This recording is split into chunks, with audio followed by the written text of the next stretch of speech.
आप घर में मूली लाते हैं, शलजम लाते हैं पकाने के लिए, मट्टी भी लगी होती है बस औकात, क्या आप उस पूरे के पूरे को, पैसे तो पूरे के भर के आए हो ना, क्या पूरा का पूरा डाल देते हो हांडी में? वाई?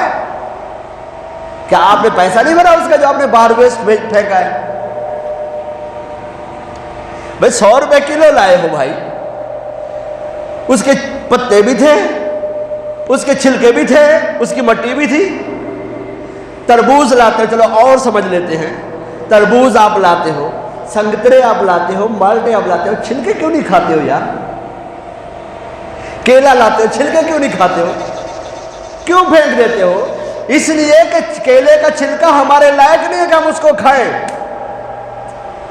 आदम अलैहिस्सलाम की औलाद में जो कुफार थे, जो गंदे थे, जो घटिया थे, वो इस काबिल ही नहीं थे उनको जन्नत में